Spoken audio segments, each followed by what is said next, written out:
वो रात मैं कभी नहीं भूल सकती, जिसको मैं अपना छोटा भाई समझती थी। ना जाने वो क्यों हमेशा मुझे अजीब सी नजरों से देखता था। मेरे छोटे भाई और मेरे बीच की नजदीकियां ने हमारे रिश्ते को और भी ज्यादा गहरा बना दिया था। मैं अपने भाई की गहरी नजरों को उस दिन समझ पाई जब हम दोनों मुंबई घूमने के लिए गए थे और वहां जाकर हमने एक होटल में कमरा लिया था। उस दिन हमारे बीच के रिश्ते ने एक नया मोड़ लिया था। हम दोनों होटल के कमरे में सोए थे। करीब रात 1 बजे का वक्त था। उस रात अचानक मेरी कमर में बहुत तेज दर्द उठा तो मेरा भाई मेरी कमर में तेल की मालिश करने लगा। तेल लगाते लगाते कुछ ऐसा हुआ कि दोस्तों, स्वागत है आपका हमारे सुविचार रोमांटिक स्टोरीज चैनल में।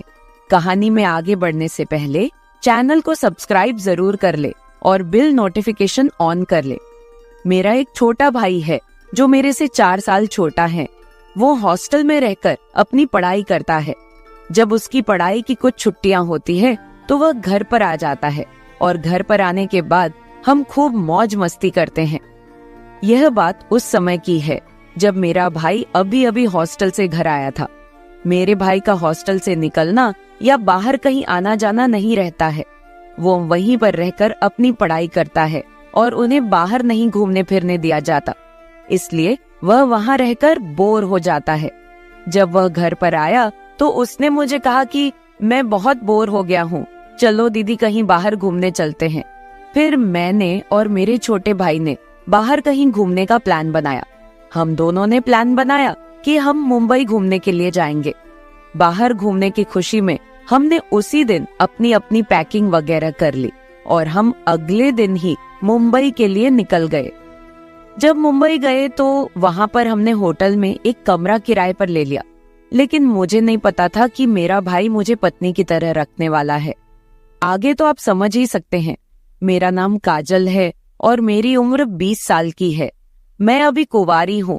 मेरा रंग गोरा है। मैंने अभी अभी अपनी पढ़ाई कंप्लीट की है और अब मैं घर पर ही रहती हूँ। मेरे पिता एक बहुत ही बड़े बिजनेसमैन हैं। वह अपने बिजनेस के सिलसिले में हमेशा फॉरेन में रहते हैं। जब हम दोनों भाई बहन छोटे थे तो हमारी माँ की मौत हो गई थी। उसके बाद घर की सारी जिम्मेदारी मेरे ऊपर आ गई। मैं सुबह घर का काम करके कॉलेज जाती और वापस आकर फिर घर का सारा काम करती। मैं दिखने में बहुत ही खूबसूरत हूँ। मुझे आज तक बहुत सारे लड़के प्रपोज भी कर चुके हैं। मेरे पिताजी मेरी बिल्कुल भी केयर नहीं करते थे। वो हमारे पास बहुत ही कम रहते थे। ज्यादातर वह अपने काम के सिलसिले में फॉरेन में ही रहते थे। मैंने अपने छोटे भाई की परवरिश खुद अकेले ही की। उसकी अच्छे तरीके से पढ़ाई में मदद की और उसका ख्याल रखा। 5वीं कक्षा तक तो वो मेरे साथ ही रहकर पढ़ाई करता था। फिर एक दिन हमारे पिता फॉरेन से आए। उन्होंने उसे बोर्डिंग स्कूल भेज दिया पढ़ने के लिए। उसने कुछ सालों तक बोर्डिंग स्कूल में ही पढ़ाई की। बाद में पिताजी ने उसे फॉरेन भेज दिया पढ़ने के लिए। वो वहां हॉस्टल में रहकर पढ़ाई करने लगा। भाई और पिता के चले जाने के बाद मैं बिल्कुल अकेली पड़ गई थी। पिताजी के पास तो बिल्कुल भी मेरे लिए समय नहीं था। मैं घर पर बिल्कुल अकेली रहती थी और इसी वजह से धीरे धीरे यह अकेलापन मुझे काटने लगा। भाई मेरा कभी कभी फोन पर बात करके हालचाल ले लिया करता था। पिताजी तो मुझे कभी फोन तक नहीं करते थे। मुझे ऐसा लगने लगा था कि मेरे पिताजी ने फॉरेन में दूसरी शादी कर रखी है। मैंने यह बात अपने भाई से कभी नहीं बताई। मैं नहीं चाहती थी कि मेरे भाई के अंदर हमारे पिता के लिए कोई कड़वाहट हो। मैं तो चाहती थी कि मेरा भाई बिना किसी चिंता किए अपनी पढ़ाई पूरी करे और जल्दी से अपने घर आ जाए। इसीलिए मैं बस चुपचाप सब कुछ सह रही थी। धीरे धीरे समय बीतता गया और मेरी तबीयत खराब रहने लगी। भूख प्यास सब खत्म होती जा रही थी। मेरी बीमारी का कारण मेरा अकेलापन मुझे खाए जा रहा था। डॉक्टर को दिखाया तो उन्होंने कहा कि आपको किसी के साथ की जरूरत है जो आपका आपके साथ रहकर ध्यान रख सके और आपको हमेशा खुश रख सके। डॉक्टर ने मुझे सलाह दी कि आपको ऐसी कहीं खुली जगह पर जाना चाहिए जहां आपका मन बहल सके।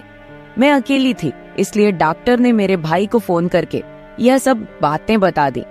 अगले ही दिन मेरा भाई हॉस्टल से घर आ गया। उस समय गर्मी की छुट्टियां चल रही थी, तो वह कुछ दिन के लिए मेरे साथ रहने आ गया। फिर अचानक से भाई ने कहा, चलो दीदी अपना सामान पैक कर लो, चलो मैं तुम्हें मुंबई घुमा लाता हूँ। मैं मना कर रही थी तो वह जिद पर अड़ गया और कहने लगा कि डॉक्टर ने आपको थोड़ा घूमने फिरने के लिए कहा है, आप यहाँ से थोड़ा बाहर निकलेंगी तो आपको अच्छा लगेगा, और हाँ, अपने लिए अच्छे अच्छे कपड़े पैक कर लेना। मेरे भाई ने कहा, जैसे कपड़े आप कॉलेज जाते वक्त पहनती थी। मैं कॉलेज जाते वक्त जीन्स टॉप पहनती थी, लेकिन पिताजी को यह सब कपड़े पसंद नहीं थे। वो मुझे हमेशा सिंपल सूट सलवार पहनने के लिए बोलते रहते। मैंने कहा, वह सब मैं अब कहाँ पहनूंगी।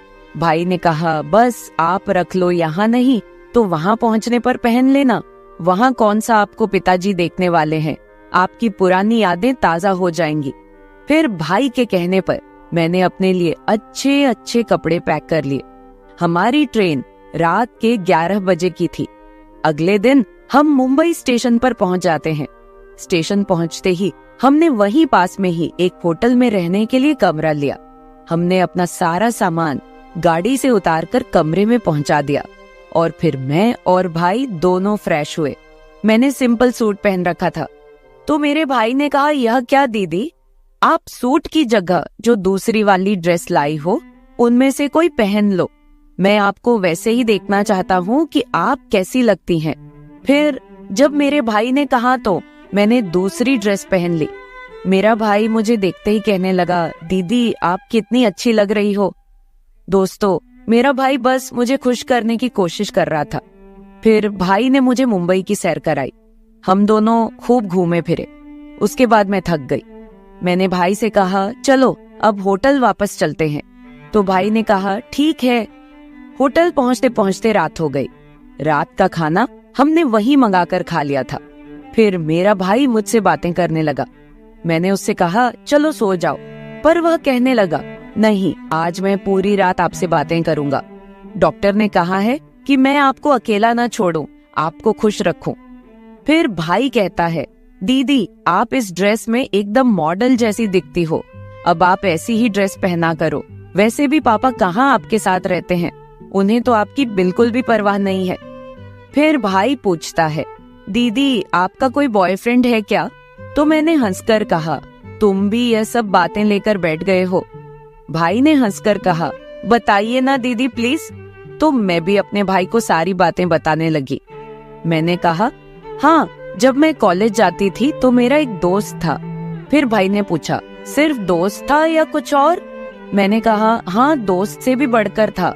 वो मुझे कहता रहता था कि काजल, मैं तुझे अपनी जान से भी ज्यादा प्यार करता हूँ, लेकिन उसने मुझे धोखा दे दिया। वो मेरे साथ साथ और भी लड़कियों से संबंध रखता था। एक दिन वो मार्केट में किसी लड़की के साथ घूम रहा था, तो मेरी सुहेली ने उसे देख लिया और मुझे बता दिया। जब मुझे यह सब पता चला तो मैं एकदम से टूट गई थी। ऊपर से ना तो तुम ही घर रहते थे और ना ही पिताजी को मेरी परवाह थी।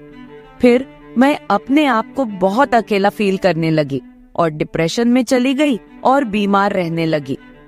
फिर मैंने कहा, खैर ये सब छोड़ो, सब पुरानी बातें हैं। फिर भाई कहने लगा, आज से मैं आपका पूरा ख्याल रखूंगा। भाई ने मुझे बहुत ज्यादा खुश कर दिया था। इतनी खुशी मुझे कभी नहीं मिली थी। हमने अपने दिल की बात एक दूसरे से शेयर की। अब मेरी तबीयत बिल्कुल ठीक हो गई थी। मैं बिल्कुल फिट और फाइन हो गई थी। अगले दिन हम होटल के स्विमिंग पूल में गए। सच में मैं उस दिन बहुत खुश थी।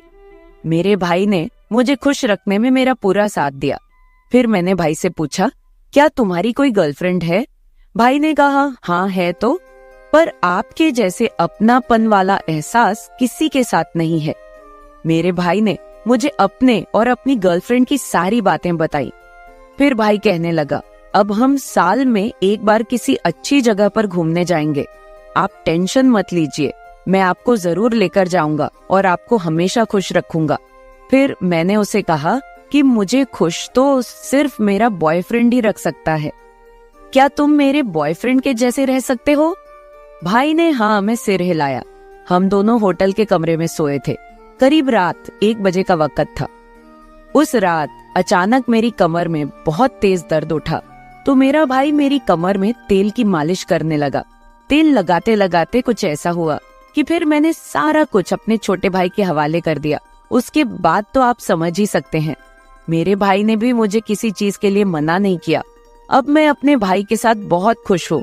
हमको दुनिया की कोई भी परवाह नहीं है कि लोग हमारे बारे में क्या बोलेंगे।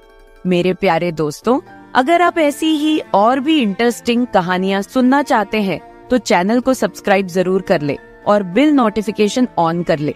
कमेंट बॉक्स में बताएं कि आपको मेरी ये स्टोरी कैसे लगी। कल मिलेंगे ऐसी ही एक और वीडियो के साथ। धन्यवाद।